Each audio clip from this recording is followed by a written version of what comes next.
Good evening, everyone. I wanted to make this video because I mentioned in my previous video something that was bothering me for a very long time, and that is the lack of proofs that so many students today are.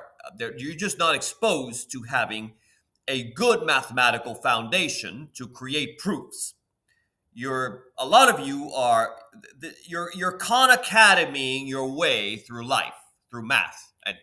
Maybe not through life, but through math. And that bothers me because to truly grasp mathematics and its arguments, you have to first conquer logic. And logic is a skill that's now seemingly as rare in our schools in America as cursive handwriting. And there are many people out there, they fancy themselves as logical thinkers. But the I'm going to say it right now, the casual mental gymnastics of TikTok debates, so-called, they're not even debates, but the mental gymnastics of TikTok and everyday living fall woefully short of the precision demanded in mathematics. And by the way, I am glad that the United States Supreme Court upheld the ban on TikTok. Praise God. And I hope that President-elect Trump, although I won't hold my breath because I'm very disappointed in American leadership for the past several decades. So I would be very surprised if Trump did the right thing, or any American president in the past several years, and upheld the ban. TikTok is owned by an enemy, a foreign enemy government. The Chinese government is a foreign enemy government. And no decent American, no patriotic American should ever support an enemy nation. And I know there's going to be a lot of people in the comments, perhaps, just like in other comments, there's always some pushback. There's always some loser who trashes the work of others. There's always people who they try to, they have no qualifications at all, but they think, but you are what we used to call a know-it-all. You have no qualifications. You have no training in education. You've never even taught a class, but you come to this channel and you go to other channels as well, and you try to trash the work of other people. But I'm not interested in those kind of people. I laugh some of the times. I read some of the comments, and most of the comments are positive, by the way. They're good comments, but there's always that one or two individual. They're angry at life, and they lash out at me, which is hilarious. I had someone yesterday. They made a comment. It was hilarious. They said, "Have you ever actually taught a college course?" Well, what do you think? Why do you think I started this channel in the first place? I mean, some of these people are just they are irredeemable people. They are just beyond the scope of any hope. But I'm not worried about them. I'm making these videos because I know there's more people out there who understand what I'm talking about. But we have perhaps if logic were taught as rigorously as scrolling, we'd have a generation that is more adept at proving theorems than proving their point in some kind of comment section. The language of mathematics is basically a collection of declarative sentences. You can think of the declarative sentences as the quiet, well-behaved cousins of the drama-filled posts you see online. If a sentence can be neatly tagged as true or false, we call it a statement. It's truth or it's falsity. That's its truth value. It's a term that might sound fancy, but really what we're really referring to is just, is it real? Is a statement real, or is it nonsense? And interestingly, for a sentence to qualify as a statement, we don't even need to know if it's true or false, actually. Just that with a little effort, it could be one or the other, as we're going to discover in this video. So it's a level of clarity. Mathematics demands a level of clarity that seems to have escaped the logic lessons of most Gen Z math classes. But here we are. And if you're not, this is why some of you, if you are easily offended, if you're the type of person who is easily offended, is because you don't accept truths. And mathematics is about finding the truth. And that's why a lot of people fail out of math, because they cannot handle axiomatic truths. And that's why you get people who come into the comment section. They have no idea what they're talking about, but they lash out, and they are angry because they know that I'm pointing out something in their own life. And it doesn't take me to point it out. They already know it intuitively. It's just that the difference is that I actually am the person to point it out. They're used to not being told that they're wrong. they're used to being told, as I mentioned in my previous video, there's a religion of self-esteem in America. It's been happening since the 1990s. It's the religion of self-esteem, and it's the religion of don't hurt anybody's feelings, right? Well, guess what? I don't mean to sound like I'm using a cliche, but the cliche in this case is true. Facts don't care about your feelings. So in this video, I'm going to introduce you to logic, and I'm going to create a series. I wasn't going to do it today because I've got a wonderful dinner awaiting me. I've got a really good Southern barbecue. It's barbecued ribs with homemade vegetables. I don't have processed food in this house. Heaven forbid. We don't do processed foods here. I want everything natural, including the milk, by the way. I do everything from scratch. And that's why I mentioned in my previous video, a lot of you would not be able to survive on that regime. You'd not be able to survive under, a lot of men have surrendered in America discipline. And when you surrender discipline, you no longer have a foundation in which to build your character, which to build your identity. You don't find, you hear a lot of American men, which is pathetic. You hear them say that they're looking for happiness. I'm looking to be happy. Well, you don't find happiness by looking for it. You stumble over it on the road to duty.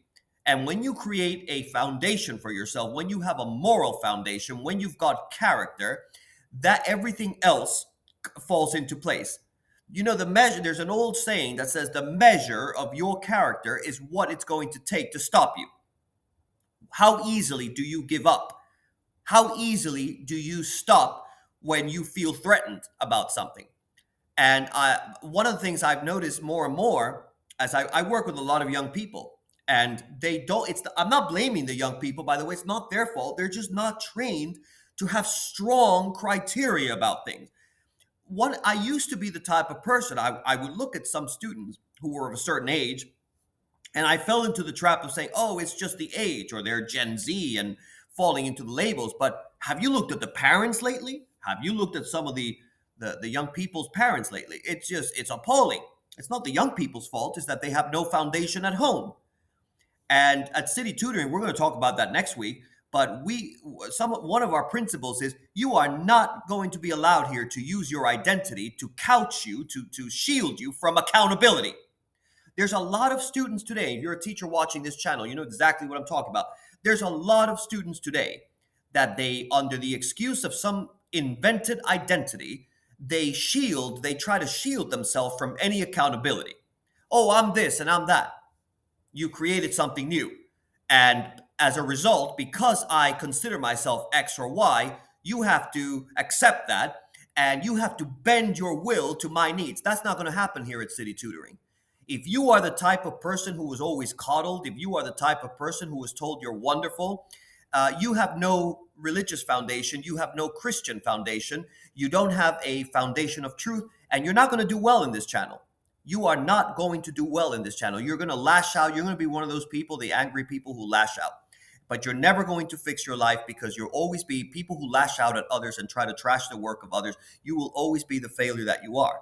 You were made to be. Some people were made to be a failure, predestined. But you have the opportunity now to do better. You always have the opportunity. We are in America, of all places. You still have, even in 2025, you still have the opportunity to improve your life. So you need to stop blaming other people for your own misfortunes. You need to stop blaming other people for your own lack of adequacy. You are inadequate because of your behavior, because of the way, the values that you've been taught. So in this video, we're going to start the logic. We're going to start talking about logic, but this is going to be an entire series. So I decided to do that because we really, really need to improve the logical foundations in this country. So the first thing to note is we're going to talk about the types of sentences that exist. So I'd like you to consider these 5 sentences actually. 5 sentences to consider. The first one says, we're going to dissect these with the precision of a mathematician and the flair of a commentator who hasn't had their critical thinking, like so many people today, outsourced to Twitter or X, nowadays it's called X, to the mobs, right? We have seen a shift in that as well. But anyway, I'm not going to dwell on that. But let's look at sentence A here. Sentence A says 5 plus 5 equals 10. And this is really a quintessential statement of arithmetic truth. It's really unassailable. It's a beacon of clarity in a world that increasingly questions even the basics. So that is a true statement. However, sentence B is a falsehood. Any serious Calculus 1 student knows that. And it's a delightful reminder that when you have sweeping generalizations, they don't always hold true. And then we have sentence C. That's really a fickle creature. It's true for some values of X, but it's false for others. And if we were feeling generous, we'd call it situationally dependent, like certain ideologies that flourish only in echo chambers, right? We've seen that these days. But if we have a specific context, statement C becomes a proper statement. Context does wonders for clarity, but there are still people in our society that you prefer slogans over substance.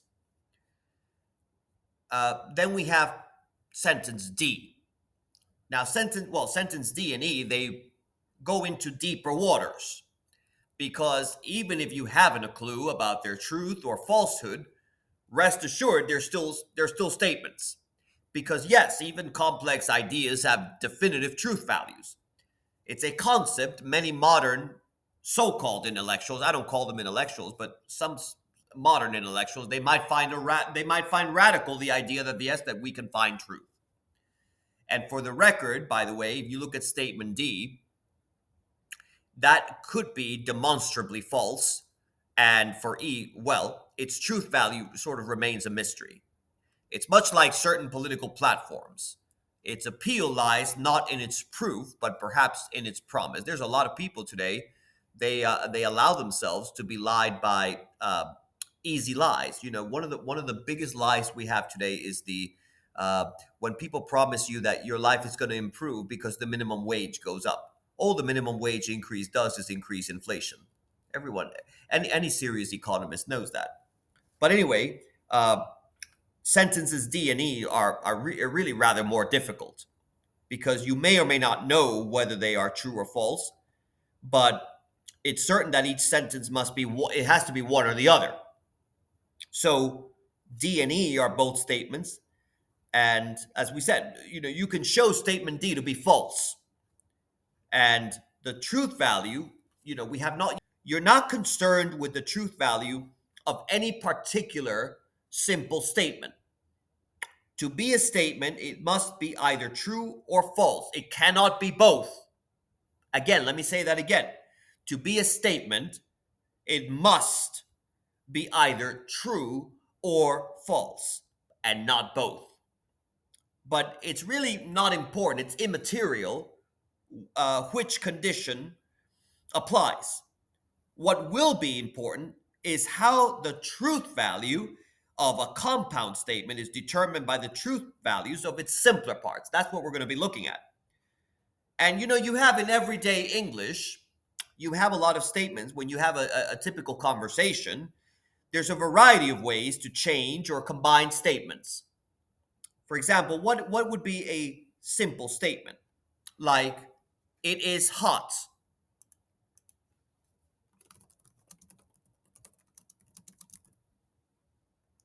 And you can negate that statement. It is not hot. Right? Most people understand that. Now, it may be questioned whether or not, if you say it is hot, is a statement, because the term hot here can be vague. We haven't defined what we mean by hot, but if we assume that hot is given if we give it a precise definition, then a particular place within a particular context, then it becomes easier to understand. But it's not always as precise as we would like. And what about if we said something like, it it is a compound statement. What if we said it is hot and, I don't know, the waves are high? Something like that. Well, here you have two parts. The first part is it is hot, and the second part is the waves are high. And these two parts you can also combine them in other ways. You could say that it is hot or the waves are high. You can also say conditional. If it is hot, then the waves are hot.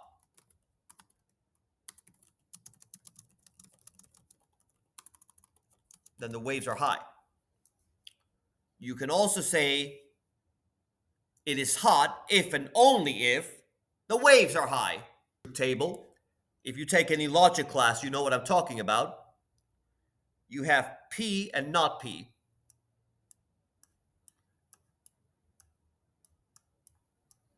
So if P is true, then not P is false.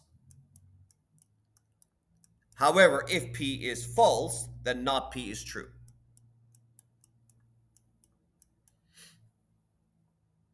And of course, you know, you can usually if you're taking a logic class, right? Like let's say I said P, Q, and R, and we said that P is today is Monday. Let me write it out because sometimes it's easier if you see it. You can visualize it.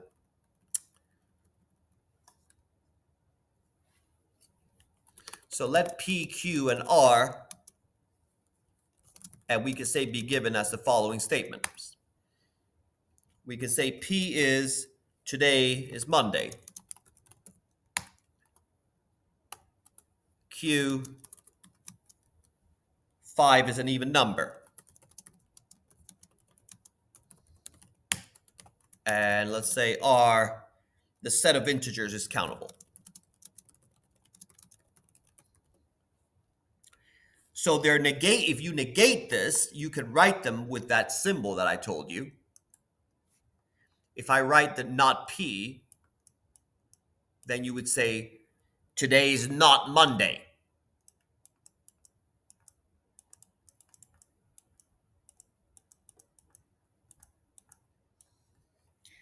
And if you say that not Q, then you would say 5 is not an even numbers, or the set of integers is not countable, or the set of integers is uncountable if you prefer.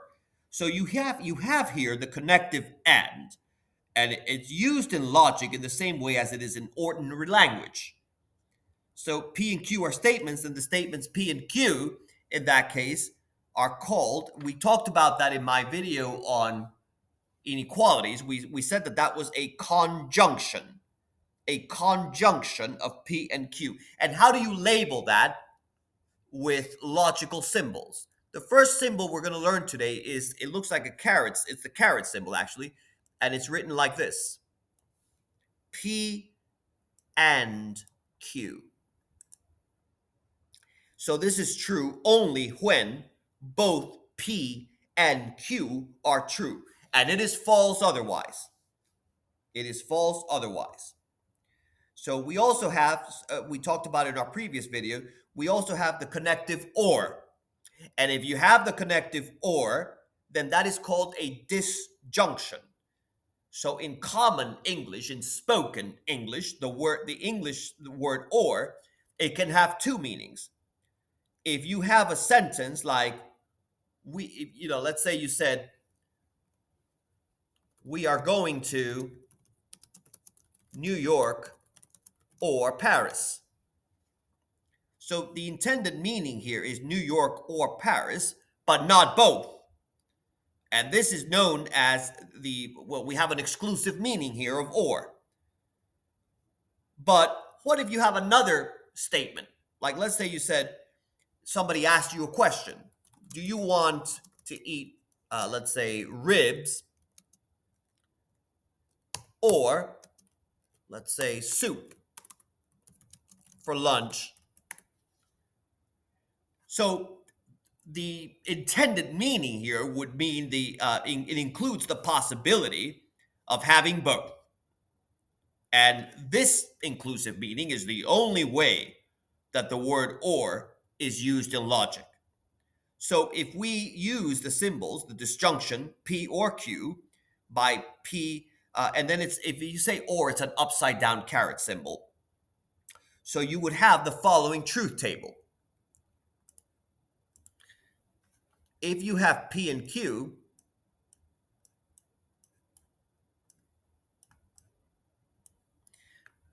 then the disjunction,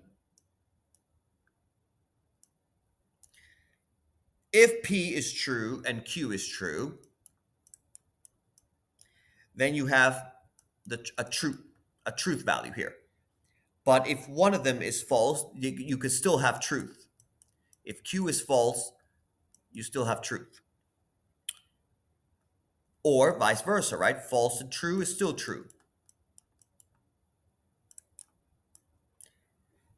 If they're both false, however, then of course you have a false disjunction.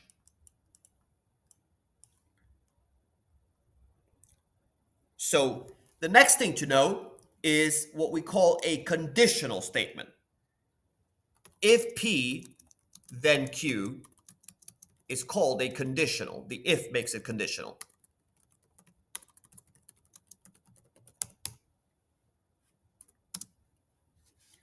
So the if statement here, you have something called in the implication, this is called the antecedent. And the then statement, the Q part, is called the consequent. So you have an antecedent and you have a consequent.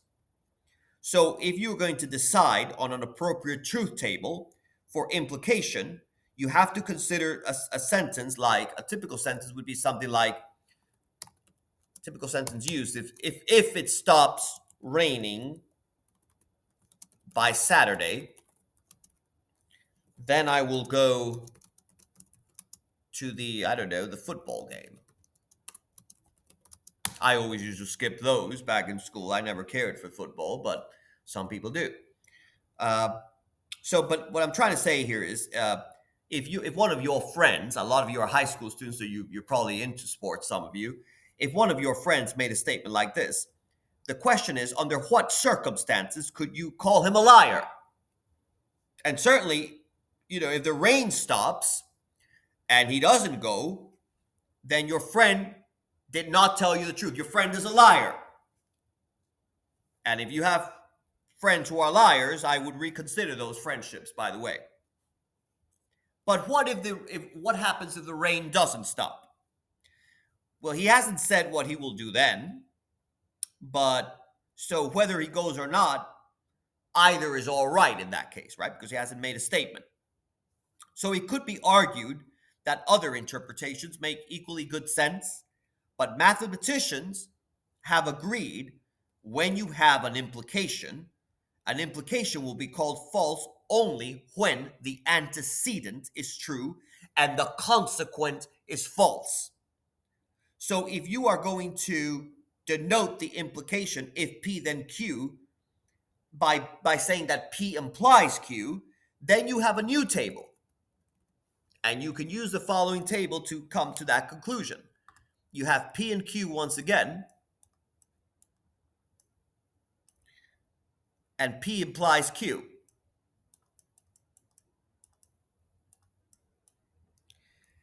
If both of them are true, then of course the implications are true. If one of them is false, however, then the entire thing is false. If one of them, and again, but however, if the antecedent is true, notice what happens though. If it's false and true, then the whole thing becomes true. And of course, if they're both false, then the entire thing becomes true. So if really it's important to recognize when you're dealing with mathematical writing, the conditional statement can be disguised in, sometimes you have several equivalent forms. So there are many expressions that all mean the same thing. Like, for example, if I told you, and they don't teach grammar in schools anymore. I know for a fact they don't teach grammar. I dare you to tell me in the comment section that your school has a specific grammar class.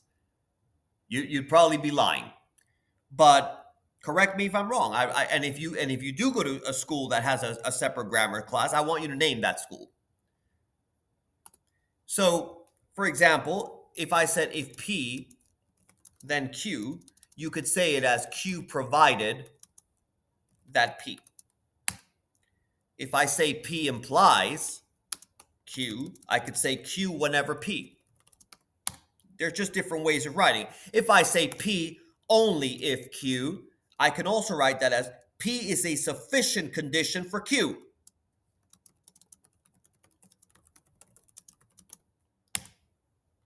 If I say Q if P, I can also say that Q is a necessary condition for P.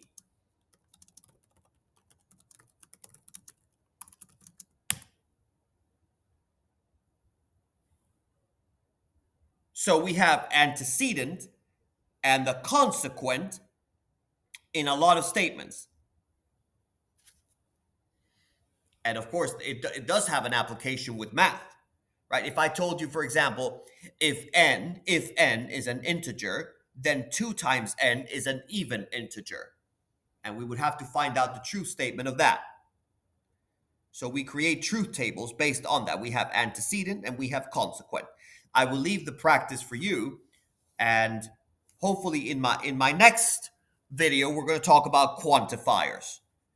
We're going to go back to the statement with the quadratic equation that I gave you in the beginning of the video, and we're going to see how we can make that how it relates to quantifiers, in other words. And then we're going to talk about other symbols. You need to start really becoming comfortable with symbols in logic. A lot of you don't even know how to manipulate a logical symbol. One of the biggest problems in math is that students are used to you're used to Khan Academying your way through. You Khan Academy your way through everything, and you think you know it all. You don't. Khan Academy is a joke. That's not math. That's not real math. They're just spoon feeding you. But when you get to my class, I guarantee you, Khan Academy is not going to save you if your life depended on it. We take math very seriously at City Tutoring. So that's why we teach the logical foundations here. If every high school student had a specific logic class, a lot of the problems that we see at the university, at the college level, would be avoided. So that's why we do this. We emphasize this. Any good school will emphasize logic. You will have a separate logic course. So this is the first. I hope this video was helpful because it's going to be a series. So there's a lot more to talk about. We have to talk about the upside down symbol that looks like an A, and I will do that next week. We need to talk about the element symbol, etc., etc. If this video was helpful, I ask you to please continue to subscribe. Please continue to support this channel and what we do. We are here to work for you. We take work very seriously. At least I do. I take this work very seriously. So thank you all. Thank you for all of you who have left positive comments. And to the haters, you need to you need to straighten out your relationship with with others. I'm not here to be your therapist. And I'm not interested in your mental health. I'm interested in whether you are right or wrong. I'm interested in whether you can be successful in math. I'm here to help you in math. I'm not here to be your therapist. I'm not your therapist. I'm not qualified to be a therapist. I don't care for therapy. I don't care for psychology. I care for truth. So thank you all who leave the positive comments, and I appreciate every single one of you. We'll be in touch next week. And let's be vigilant of our freedoms always, and let us be always defending our constitutional rights, and never ever accept tyranny. Thank you all.